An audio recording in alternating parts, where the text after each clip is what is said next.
गौदान का बहुत बड़ा महत्व है। पर आज गैया घर में ना होने का कारण, घर में 8 आदमी है तो 6 दवाई पे धरे हैं, मार जाओ बिना दवाई के।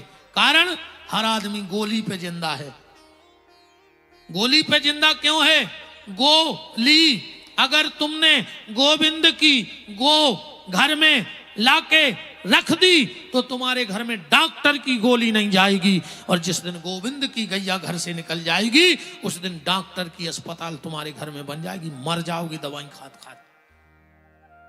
और एक इनका नाम ही है गोपाल। वो खुद कहते हैं कि गैया को पाल, पर राम है तो भजो।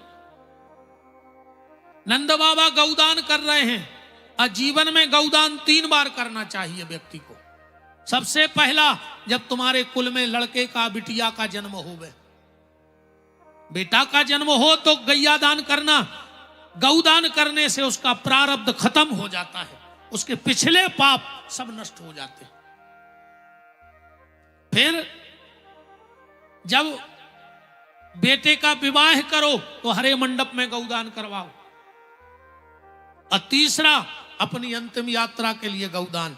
और आजकल नए नए नाटक हो गए, आदमी सुपारी पैसा धरे फिर रहो के गौदान करने। 2 दिन हम रुके हैं, कोई से पूछ के बता दियो कि कहां लिखो है कि सुपारी से गैया दान होता है। एक शास्त्र में लिखो बता दियो, कल 2 दिन अबे हम रुके हैं। तमाशो मचाए फिर रहे सुपारी में। और सुपारी में कहो किल्ली परी हुए तो तुम्हें गौदान को फल मिले है कि इल्ली दान को? गौदान तब तक नहीं होता जब तक गैया की पूंछ हाथ पे रख के और जिसको दान दे रहे उसके हाथ में न दे दी जाए, तुम्हें गौदान का फल नहीं मिलेगा। अब बातें बहुत हैं। कन्यादान होत, कन्यादान में हथलोई धरी जात के नहीं धरी जात? काय धरी जात? पहली बेर कबे धरी गई थी और को करो का जात। आज घर में अगर पति पत्नी में नहीं बन रही, सास बहू में नहीं बन रही, माँ बाप में नहीं बन रही, तो सिर्फ हथलोई को पता नहीं है कि तुम्हें क्या करने। और जिस दिन तुम्हें जो पता पड़ जाए कि वो हथलोई को क्या करने, वो दिन तुम्हारी बहू तुम्हारी लक्ष्मी बन के आए, तुम्हारा घर का मुंह बिगड़ नहीं सके। आज 99% परिवार बिगड़ रहे हैं क्योंकि तुमने हथलोई को उपयोग, तुम्हें पता ही नहीं है क्या करने। पहली बार वो हथलोई किसने हाथ पे रखी थी और उसका करना क्या चाहिए, आज तक को पता नहीं है। वो तो चल रहा है। इन चीजों का ज्ञान हमें और आपको होना चाहिए, वरना हमारी परंपराएं धीरे धीरे डूबती जा रही हैं। धीरे धीरे डूबती जा रही हैं हमारी परंपराएं। इनका पता लगाओ भैया, वरना गड़बड़ हो जाएगा।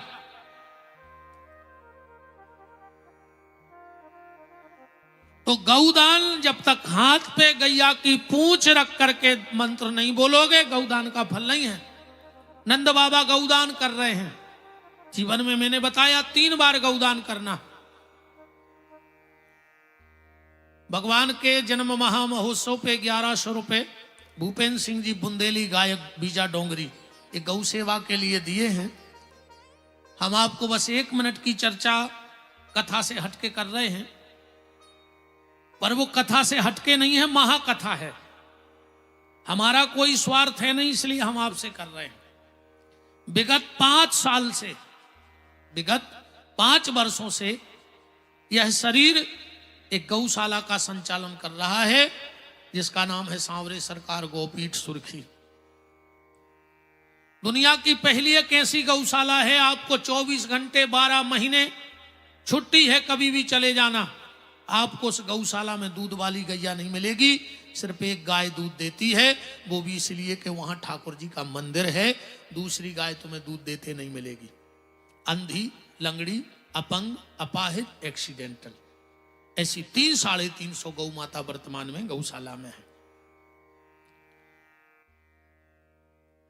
दूसरी बात,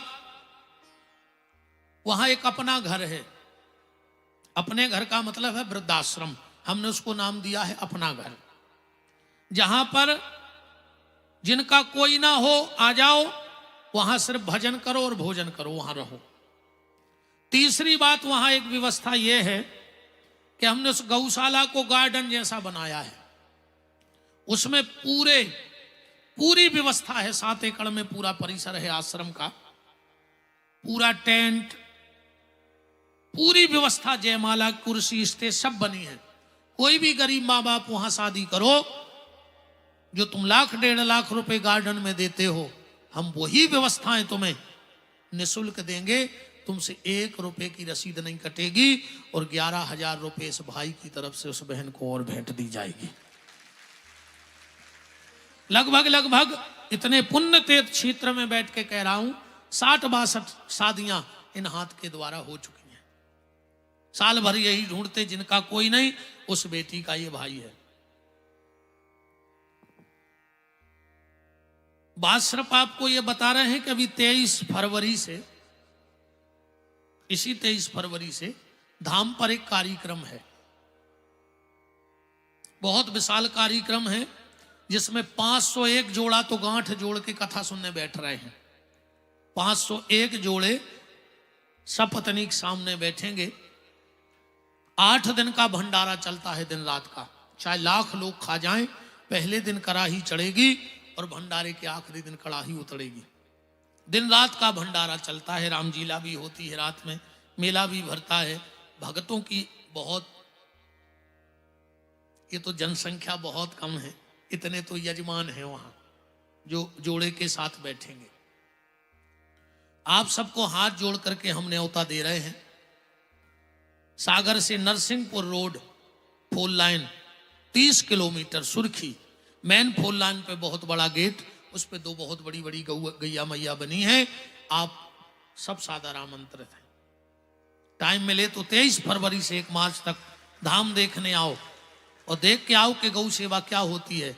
आपको एक गैया खुली नहीं मिलेगी, एक गैया बिना पंखा के नहीं मिलेगी। आप दूध वाली गैया को चारा खरी चुनी नहीं देते होंगे, हम लंगड़ी, अंधी और बूढ़ी गैया को खरी चुनी खिलाते हैं और दाना। एक बार देख के आना कि गौशाला होती क्या है। जैसा आपका ये फर्श पड़ा है, ऐसी गौशाला मिलेगी आपको, कचड़ा नहीं मिल सकता। हमारा कर्मचारियों से सीधा कहना है। आप सब सादर आमंत्रित हैं। देख के आइए कि वृद्धों की सेवा क्या होती है। और गौशाला कहते किसको हैं? जहां बहुत सी गैयां दूध देती हो, हम उसको गौशाला नहीं मानते, वो डेयरी है, फिर वो सेवा का साधन नहीं है। गौशाला वो है जहां उन्न आश्रित गौ माता की सेवा हो, जिनको कोई नहीं पूछ रहा है। बात इस पे आ गई। भूपेंद्र भैया ने 1100 रुपए दिए, उनको बहुत बहुत धन्यवाद है। एक बात और बता दें, फिर हम कथा में चलते। एक अच्छा प्यारा भाव दे के उत्सव मनाएंगे। जिस दिन हमने गौशाला का निर्माण किया था, उस दिन हनुमान जी के चरणों में हाथ रख के कसम खाई थी कि जिस दिन उस गौशाला के दान के नाम का एक अन्न का दाना हम खा लेवे, तो हनुमान जी हमारे पूरे खानदान का सर्वनाश कर देवे, हमारे घर में कोई रोने वाला ना बचे। तो 5 साल में आज तक आपके दान का एक चावल का दाना इस शरीर में नहीं गया, न परिवार को गया। और इसलिए भी ज्यादा नहीं कमाना है। और आज भी आप विश्वकर्मा परिवार से पूछ लेना, छोटे सरकार से पूछ लेना, 22 साल में मैंने अपने आप को बेचा नहीं है। आज तक मैंने अपनी कीमत नहीं लगाई। मेरी कोई कथा की दक्षिणा फिक्स नहीं है कि मैं कितना लेता हूं। किसी ने 1 रुपया दिया तो हंस के जाता हूं, और 1 लाख देता है तो हंस के जाता हूं, क्योंकि देने वाला मेरा ठाकुर है। तुम तो माध्यम बन के उतना दोगे जितना इनको हमें देना है। मेरी कथा की कोई दक्षिणा नहीं है कि हम 2 लाख लेत के 5 लाख लेत के 10 लाख लेत। हाँ, लेके जरूर जाएंगे, नोट लेके नहीं जाएंगे, पर आपके आशीर्वाद का सपोर्ट लेके जरूर जाएंगे। हम आपके दिल में जगह बना के जरूर जाएंगे, ये गारंटी है। और ज्यादा पैसा इसलिए इकट्ठा नहीं करना है। हमारी एक बिटिया है, मैंने और मेरी पत्नी ने नर्मदा में खड़े होकर सौगंध खा ली कि माई, अगर हम अपनी बात से टल जाएं तो हम दोनों को तुम्हें जो दंड देना हो वो दे देना। बेटी की शादी के बाद ज्यादा से ज्यादा 1.5-2 साल बाद बेटी का विवाह करके, और जब उसके चरण धो के बेटी दामाद का चरणामृत लेंगे और हम पति पत्नी घर त्याग देंगे, फिर हम घर में नहीं जाएंगे, दोनों कथा करेंगे। आपने हमें बीजा डोंगरी बुलाया, आपने जो ये पैसा यहाँ चढ़ाया, जो भी आ जाए वो हम आपके गांव में आपके लोगों को दे देंगे कि इस पैसे से इसी गांव में इसी क्षेत्र में जितनी बेटियों का विवाह हो जाए तो उनका कन्यादान कर देना, हमें तुम्हारा 1 रुपया नहीं चाहिए। किसी गांव से एक नया पैसा उठा के नहीं ले जाएंगे। आप हमें कथा में दक्षिणा क्या दो, कुछ तो दोगे, नहीं दोगे तो तुम्हें फल नहीं मिलेगा। आप हमें 100 रुपया भी दे रहे तो भाई हमें डायरेक्ट न दो, तुम्हारे आसपास जहां गौशाला होए उतने की रसीद कटायाओ और बंदी और तुलसी को पत्ता हमें दान में दे दो। हम वो बंदी रसीद उस गौशाला की और 11 तुलसी के पत्ते लेंगे, जैसे आएंगे वैसे आपके गांव से चले जाएंगे। हमें एक नया पैसा किसी के यहाँ से लेके नहीं जाना। यजमान से इतना रहेगा कि मान के चलो यहाँ से हमें देवरी जाना है 14 तारीख से राम कथा को, तो यजमान हमें वहां तक छोड़ देवे, बस देवरी वाले हमें आगे छोड़ देंगे, आगे वाले आगे छोड़ देंगे। रही हमारे भोजन की तो हमने संकल्प लिया हम 5 घर में भिक्षा मांगेंगे। जिस गांव में रहेंगे किसी के भी घर जाके 5 घर से आटा मांगेंगे, पत्नी बनाएगी, हम दोनों पाएंगे और भगवान का भजन करेंगे। क्योंकि आज भी ये कहने में मुझे शर्म नहीं लग रही, मैं इतने तपो क्षेत्र जहां जय जय हमारी बात को सुन रहे हो, ब्रह्मचारी जी हनुमान जी सुन रहे हो, आज भी हमारे पिताजी भिक्षावृत्ति करते हैं, आटा मांगते हैं घर घर और हमें खिलाते हैं। हमने आज तक दाना चक्की पे पिसवा के नहीं खाया है, हमने भिक्षा का ही आटा आज तक खाया है और अब चाह रहे हैं कि अंतिम सांस तक भिक्षा का ही आटा खाएं, क्योंकि हम ब्राह्मण हैं। हमें भिक्षा मांगने में कोई शर्म नहीं है, दान लेने में कोई शर्म नहीं है। इसलिए अब ज्यादा धन की धाएं धाएं है नहीं, साल बाद छोड़ रहे। आज जितने में बिटिया को ब्याह होने हो तो राम व्यवस्था करें, हमारी गाँव का ये करें। इनके बाप को करने पर जो इन्हें खोला फिर रहा है 24 घंटा, इनके बाप बांके बिहारी के बाप कर हैं हमारी मोड़ी को ब्याह हो, ये तो ठीक है, क्योंकि बहुत भरोसा हो गया है भगवान पे। जो चाहा नहीं था उसने वो दिया, तो वो सब व्यवस्था करेगा। तो 23 फरवरी से एक बार देखने जरूर आओ कि धाम होता क्या है, सुंदरता क्या होती है, भव्यता और दिव्यता क्या होती है। मैं कह रहा हूं आपसे, वहां से आने का मन नहीं होगा, इतनी ऊर्जा है वहां। 41 फुट के भोलेनाथ, राधा कृष्ण का मंदिर, बहुत बड़ा माई का मठ, बहुत बड़ा वृद्धाश्रम, अपना घर, गौ माता के लिए पक्के सेट, शादी घर, लड़के को रुकने, बिटिया को रुकने, पूरा। और ये 5 साल में कथा कथा से कर करके, और अंतिम इच्छा है कि राम मेरे प्राण गौ माता और गरीब बेटी के विवाह में निकल जाएं। जब हम ठाकुर जी का काम करेंगे तो ठाकुर जी हमारा काम करेंगे।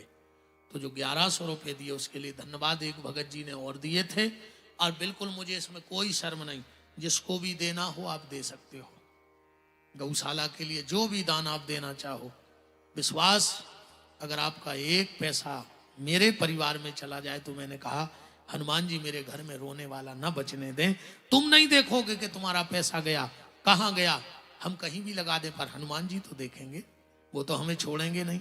और तुम लोग हम का कर ले मान के चलो, अगर हनुमान जी ने ये कई तार ढीलो कर दो तो हम यही मेला में झिलनी बीनत फिर अब भाई, या हम अच्छे से जानत है। उन्हें अच्छों को माटी में मिला दो और माटी के बना के आसमान पे बैठा दो।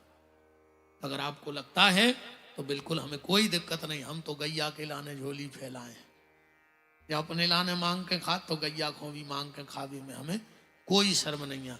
जिसको जो लगे आप बिल्कुल दान दे सकते हो, नहीं लगे तो बिल्कुल नहीं दियो। हाँ चे को काम ही नहीं है जिंदगी में अपने, वे तो सब अपनी व्यवस्था करें। तो नंद के आनंद भयो जय कन्हैया लाल की, नंद के आनंद भयो जय कन्हैया लाल की, नंद के आनंद भयो जय कन्हैया लाल की, नंद के आनंद भयो जय कन्हैया लाल की। नंद बाबा ने सबको दान दिया, बस एक भाव, 5-7 मिनट और बैठे रहो। दोनों बुआ भीतर गई यशोदा जी के यहाँ, और यशोदा जी से बोली कि भाभी, ए भाभी, नेंग तगड़ो लग है। बोले क्यों? बोले जब नाल छेदन करवे वारी दाई मन को नेंग ले गई तो हम तो कन्हैया की बुआ आए। यशोदा जी बोली जी जी, सब तुम्हारी तो है, ले लो, सब तुम्हारा है। दोनों बुआ बोली कि ये बात है न करो कि सब तुम्हारी रो आए, ये बात करूं काम की न, जैसे अपन नहीं बतियात है कई जो मकान है, कई गुरु जी आप आई को तलाए तो तुम काय खो रहे हो में, फिर हम आए तो हमारे नाम रजिस्ट्री करो। कई गाड़ी गुरु जी आप ही किया है तो हमें देव चाबी, फिर तुम काय चला तो। जाया शुद्ध बेईमानी, बाहर से कह रहे भगवान को और भीतर से कह रहे हम और हमारे बाप को तो भगवान आए थे। बस यही स्वभाव तुम्हें बदलना है प्यारे। तुम कहते हो बाहर से भगवान का है और भीतर से कहते हमारा और हमारे बाप का है। बस ये स्वभाव बदलो। बाहर से कहो ये सब हमारा है, पत्नी, पति, पुत्र, जमीन, जायदाद, मकान, गाड़ी सब हमारी है। पर जब अकेले में बैठो तो भीतर मनीराम बैठा है, उसको समझा दो कि प्यारे यहाँ तुम्हारा कुछ नहीं है, सब कुछ भगवान का है। और जिस दिन ये मन ये मान गया कि सब भगवान का है, उसी दिन तुम बंधन से मुक्त हो जाओगे। इसलिए बाहर से कहो हमारा है और भीतर से कहो भगवान का है। और हम उल्टा करते हैं, कबों को मेंगो भी पर जाते हैं। सो एक बाबा जी पहुंचे एक बड़े आदमी के, बोले आओ तो एलसीडी टीवी। बाबा जी बोले काय भैया जो क्या है? बोले गुरु जी टीवी आए, आप आई की आए, आप आई की। बाबा जी लाए थे कमंडल, ने दाई फेंका की सो कोरा कोरा उड़ गई। यजमान बोले जो क्या करो? अरे बोले बेटा तुम ही तो कह रहे थे कि आप आई की आए। अब हम बाबा आदमी सो हमने सोची कहाँ लाए, फिर टीवी सो फोड़ के फेंक दे, अब उनको वो नुकसान कर जात। तो दोनों नंदे बोली कि ऐसी नहीं, तुम तो कसम खाओ कि जो मांग है दे हैं। यशोदा जी बोली तुम्हारी कसम, जो मांगोगी दे देंगे। अब दोनों बुआ ने क्या मांगा ये देखो, माताओं ध्यान से सुनना इस बात को। दोनों बुआ बोली कि भाभी हमें पाए लें, चाहे ने पाए लें। और यशोदा जी बोली कसम खुआ रही पायलों को। कल दमोह का सबसे बड़ा स्वर्णकार बुलाया जाएगा और तुम्हारे लिए पायल बनवाई जाएगी। दोनों बुआ बोली नहीं, हमारे पागल लोई के कसम खुआई, हमें सोनी कहते कि पायल नहीं चाहने। बोले फिर? बोले तुम जो पांव में पेरे हो वे पायल चाहने। यशोदा जी बोली ननंदो पायल एक जोड़ी तुम्हें दे, तुम नाराज इन्हें दे, बे नाराज दो ये कई संग। बोली कोई नाराज नहीं, तुम तो पायल दे दे। यशोदा बोली पहनोगी कैसे, न तुम्हारे काम की न तुम्हारे काम की। दोनों बुआ की आंखों में आंसू आ गए। बोले भाभी तुम भली कह रही हो कि किसी के काम की नहीं, पर हम दोनों के काम की हैं। बोले कैसे? बोले हम लोग एक एक पायल ले लेंगे। क्या करोगी? पांव में तो बनेगी नहीं। दोनों बुआ बोली भाभी जिस माँ ने भगवान को जन्म दिया हो उस माँ के पांव की पायल पांव में नहीं पहनी जाती।